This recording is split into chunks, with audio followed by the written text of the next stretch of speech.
You are in for a treat, my friends, because today we have guest SEO expert Kristen Doyle here, and she is going to be talking all about search engine optimization for your TPT stores, dispelling some popular myths, and she's even going to be laying to rest some very hotly debated questions like, can you use symbols and punctuation mark inside of your title for TPT, or will it mess up your SEO? She's also going to be talking about things like Ubersuggest and talking about whether or not it's okay to change those titles more than once or twice a year like TPT recommends. All of that and so much more. So let's go ahead and let's meet Kristen. Hey, Kristen, how are you? I'm good. How are you?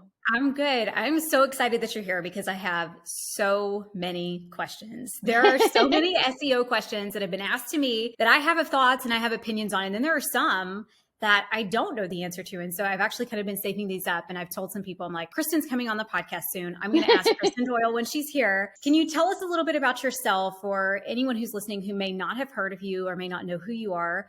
So my name is Kristen Doyle. I started my TPT store, Chalk and Apples, back in 2012. And over the years, I kind of shifted into doing web design for TPT sellers. And that is really where I learned about SEO, is for the websites that I was creating. But over time, I kind of realized that, hey, SEO is a thing on TPT as well. And what better way to sell more of our products than to set them up so they sell just from search without us doing other things, or in addition to the other marketing that we're doing. So I dove headfirst into learning SEO and working on growing my own store. And then a few years ago, I decided it was time to kind of pull together the things that I had learned, because I was getting questions from TPT seller friends about it. They had kind of figured out that this was something that was working for me, and I was getting loads of questions. So I decided to pull it all together into a course, which is called SEO for Teacher Authors. And that has been around for a couple of years now. It's getting some updates right now, but I have just loved working with other teacher sellers on how to increase the sales that they're getting straight from TPT search. I love it. I'm so excited to talk to you about all things search. And I love that this is your area of expertise. Like, you have really niched down, and I'm glad that there's somebody that is so niched down to become an SEO expert in the TPT world, because it's very needed. As we'll see by some of these questions that we're discussing today, they're kind of like hotly debated. There are a lot of people who feel very strongly one way or the other. And so I'm really anxious to talk to you about some of these. Let's start with the first. Let's just start with something really generic here. What are some of the biggest mistakes that you see TPT sellers making on a regular basis when it comes to search engine optimization? Yeah, so this one maybe is, I'm hoping that through all of the education I've been doing, that this one is getting a little less common. But one of the biggest mistakes I see TPT sellers making really frequently is not using the words that people are searching with in your products. And that seems so very basic, but I see it over and over, whether it's the title or in the description. A lot of sellers will create, let's say, a multiplication worksheet packet. We're going to go super basic.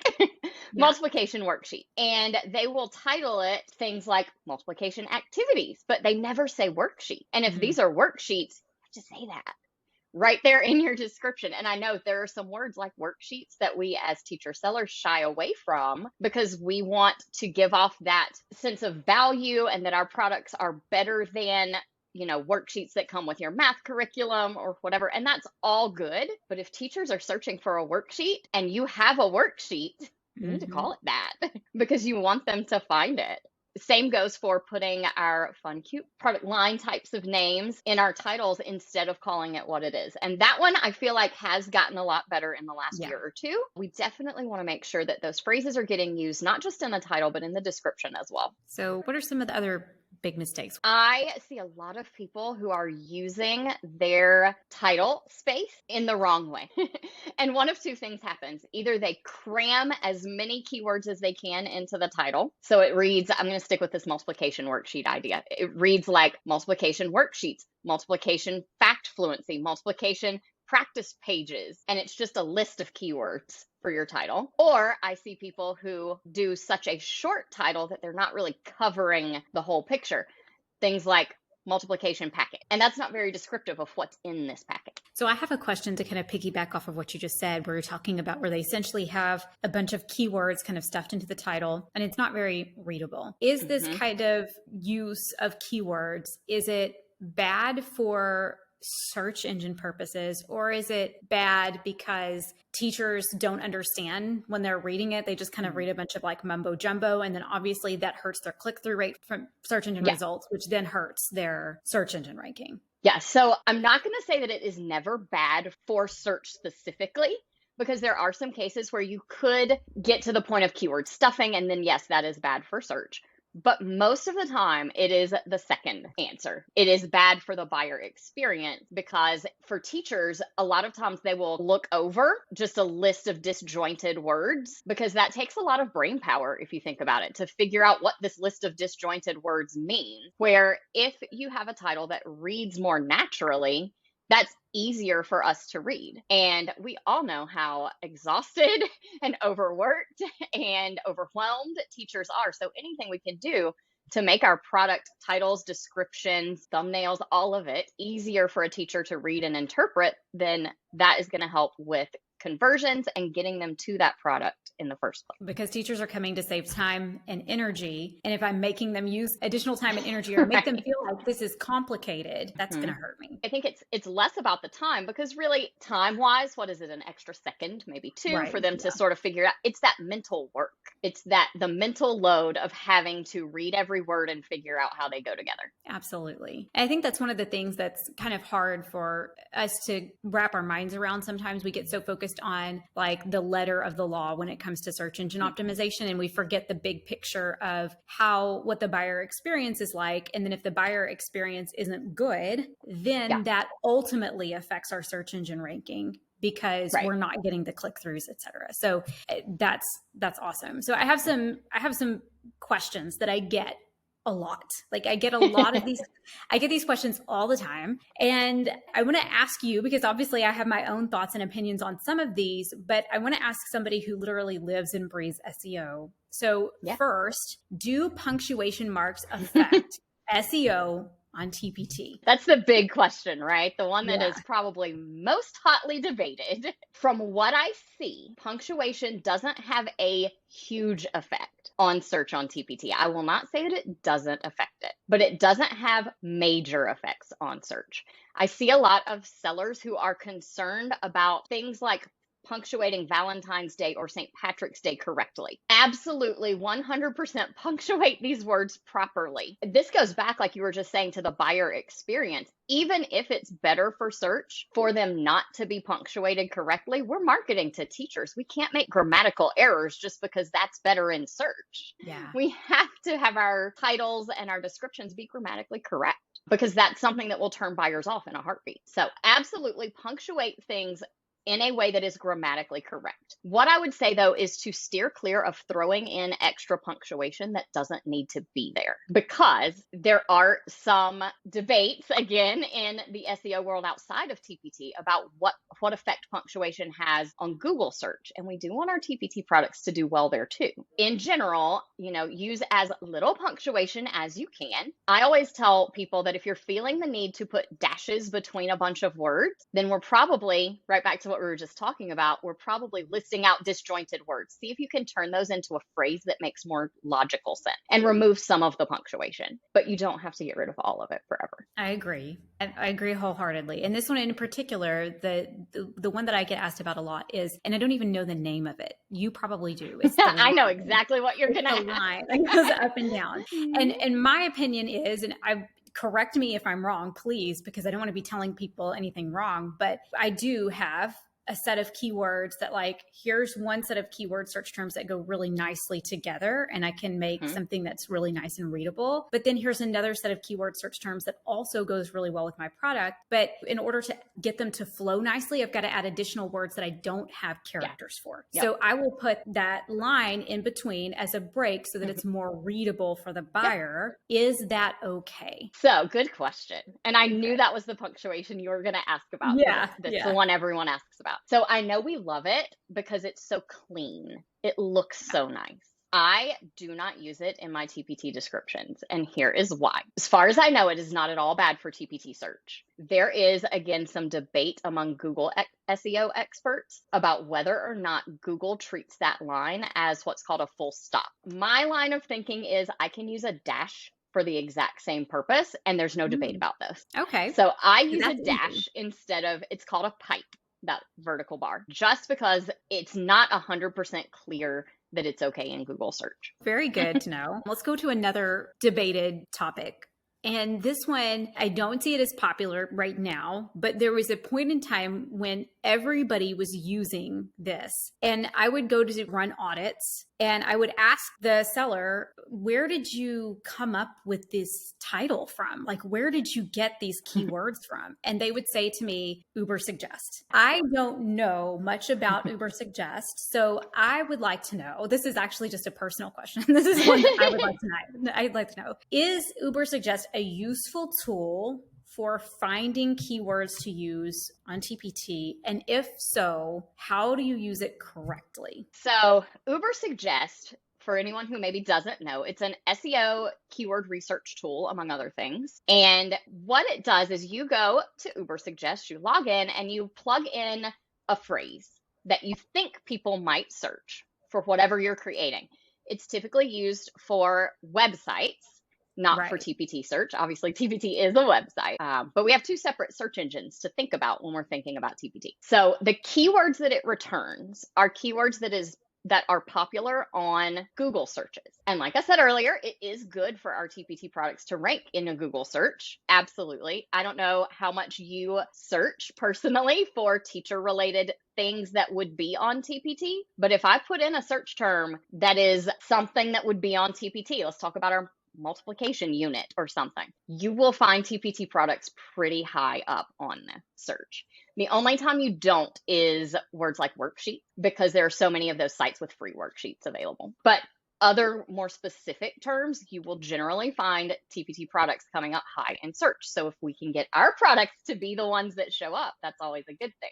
The difference, though, between Ubersuggest and TPT is that Ubersuggest is giving you Google keywords, and the way that teachers search on TPT is slightly different from the way that they would search typically just on Google. So I wouldn't recommend it as the only keyword research that you do. However, if you're having trouble finding keywords on TPT, if you have a product for a topic that's less popular, and so there's nothing showing up in those trending search terms that auto-populate, something like that, then it is a good secondary place to go to get some ideas. So start with TPT, but then Ubersuggest can be a good tool for finding additional keyword search terms to help you maybe rank for something on TPT in a market that's saturated, like if those keywords are really saturated. Very, very helpful. So this is another really big one. This was talked about at the Unconference this past week. There was an expert there on SEO. And then, of course, there's what TPT said, and the two disagreed. And you said you have the answer for this. So I'm really excited. You kind of teased me at the beginning of the conversation, and you were like, I've got the answer for this. And I know both sides. And I was like, all right, I'm ready to hear it. Back when TPT released updated guidelines for best practices related to search engine optimization, they added in a piece that said that you should only update your title, or they recommend that you only update your title a maximum of 1 to 2 times a year, because of how Google does things, because it affects Google search. I think it was like something very generic. Okay. There are other people who say, well, that is not true, and that it shouldn't affect Google. Can you explain this to us? Is this something we should be worried about? And why is it something that TPT is concerned with? And why are there other people saying it shouldn't be something that we are concerned with? Good question. So first of all, when TPT puts out any guidelines, but especially with this latest set of search guidelines, what I see over and over again is that people dissect it down to the minute words, and they are looking for absolute do this, not that, hard lines that you have to follow. And if you read that section of what TPT said a little more carefully, it is a little less firm than that absolutely no more than once to twice a year. However, TPT is not wrong. It isn't Okay. ideal for Google to change your page title, which in this case, it's our product titles on TPT. It isn't ideal from a Google search standpoint to change that very often. And the reason for that is every time you change a page title, it is changing your URL. And when you change a URL to a product, you're not completely starting over from an SEO perspective, but you are taking a big step backwards from an SEO perspective. It has to go through Google's process of being searched and crawled and indexed again in order to get back in and adjust where it is in search. So where I see this being used a lot on TPT is for seasonal product, where sellers are putting a seasonal keyword at the very beginning of, say, a bundle. I'm not a huge fan most of the time of that process because it just doesn't seem super above board to me, especially when a teacher is looking for something very specific, like a spring whatever, and then your bundle really only has 1 or 2 pages of that, and it's a whole bunch of other stuff. But off that soapbox, back to search. So it is beginning of April. If I change my titles right now on a year-long bundle to make it say Easter whatever, could it move me up some on a TPT search for that? Sure, yes. But that traction on Google, this is going to push me back down, and I'm not completely starting over, but I'm starting back at a lower spot as far as Google having to go through the process of indexing my content, evaluating it, and ranking it. And Easter's coming up really soon. And by the time they get done with that, it is probably the 4th of July or Labor Day or something, because Google search is a long game. It takes 3 to 6 months, typically closer to the 6-month end of that, to see progress. So if you're updating titles every single month, then Google never has time to really catch up on those resources. So it is really bad from a Google standpoint to update very often. I would say from a Google search standpoint specifically, you only update if you really need to. If you realize, that old blog post you wrote that has the horrible title, you update it once and you probably don't update it again unless you have done some fresh keyword research and you realize people are searching in a different way now or something like that. But generally speaking, for Google, you update and then you wait 6 months, a year, maybe more before you update again. On the TPT side of things, like I said, it can, search changes take effect quicker on TPT. So there is some benefit to updating titles for that, but I would be cautious about how often we're updating them, because it really will just tank Google search to be updating constantly. Yeah, that makes a lot of sense as to why TPT would alert us to that or tell us that, because we are all complaining that overall site traffic is down, or like everyone's complaining that views are down, and they're saying, well, this is one way that you can help is to maybe minimize this, because even if somebody, say, comes to TPT for your product, they find your product through Google search, we know that most of the time buyers do the crawl. Like, they come for that, they see that one product, they walk around and they look at other resources while they're there. And so that affects all of us if a significant number of people are doing that on a regular basis. What would be your recommendation, though, if we're talking about someone who is going through and they're revamping these products and they're seeing that the keywords that they chose are bad? Should they be worried about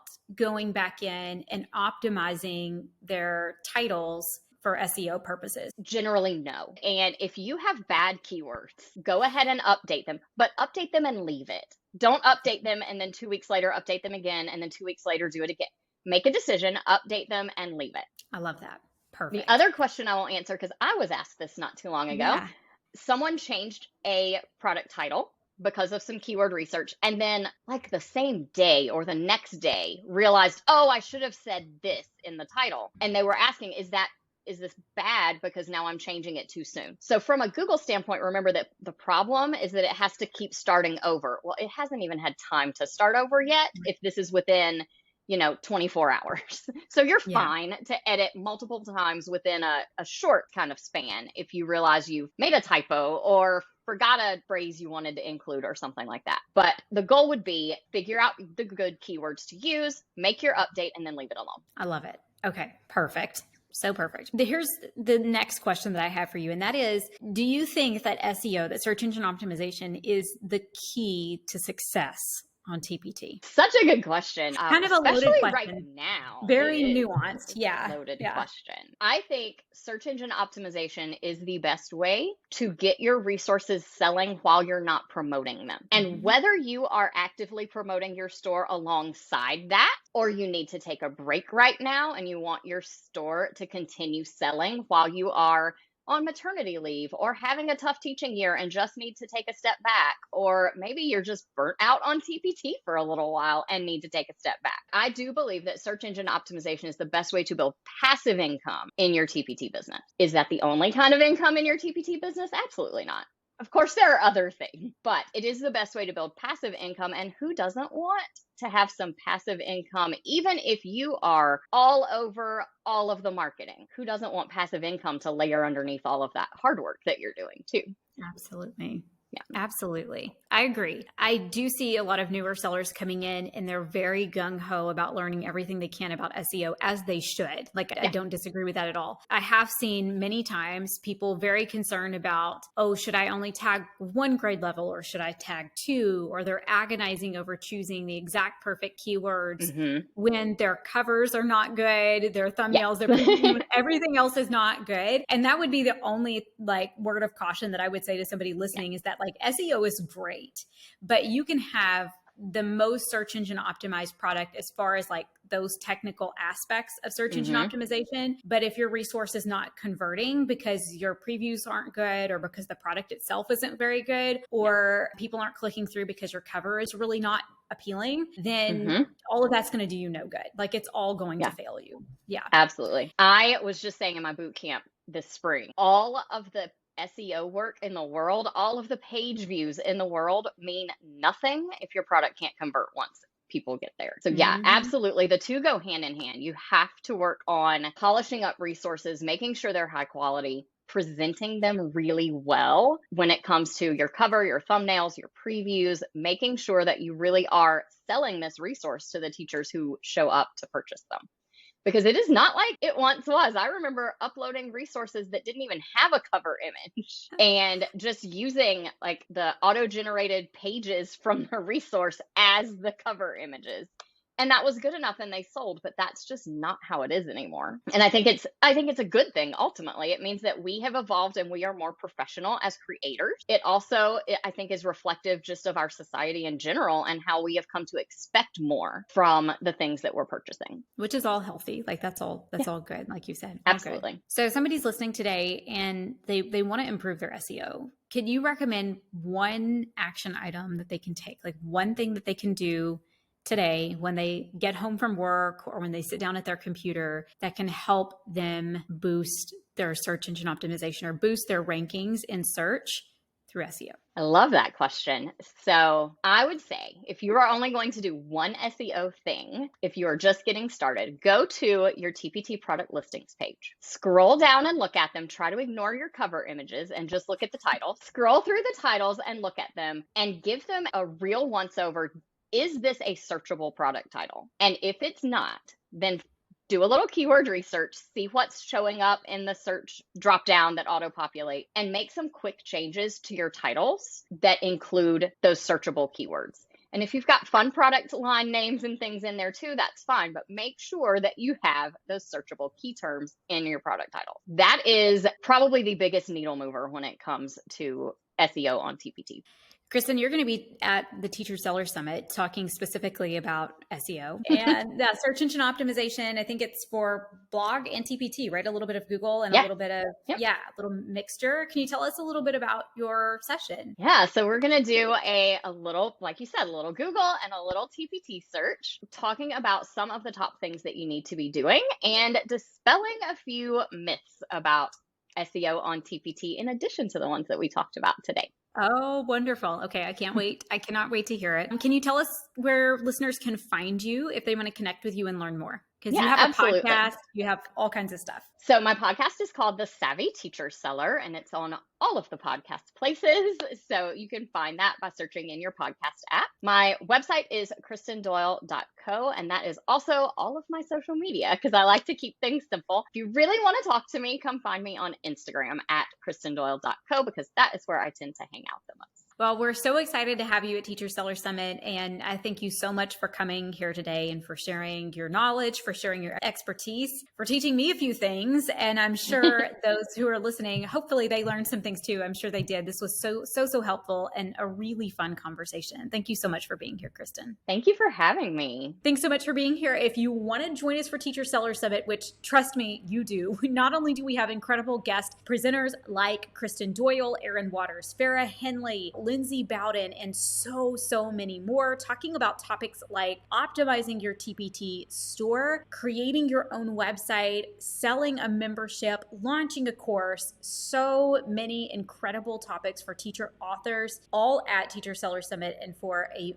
very affordable price. Teacher Seller Summit also creates a space for teacher authors to network with and get to know other teacher authors with live hangouts, chats, and forums, and also live panels. So those same experts who are sharing their presentations, they're also going to be coming together and answering all of your questions about topics like diversifying your income stream, email marketing, social media marketing, and so much more. You do not want to miss Teacher Seller Summit. You can grab that through the link down inside of the description. Teacher Seller Summit begins July 6th, 2023, and you absolutely do not want to miss that. If you enjoyed this video, please be sure to like it and subscribe. I put out weekly content to help you grow your teacher business in a way that's very purposeful and sustainable, and you don't want to miss it. So make sure you hit that subscribe button, and I will see you right here in the next video.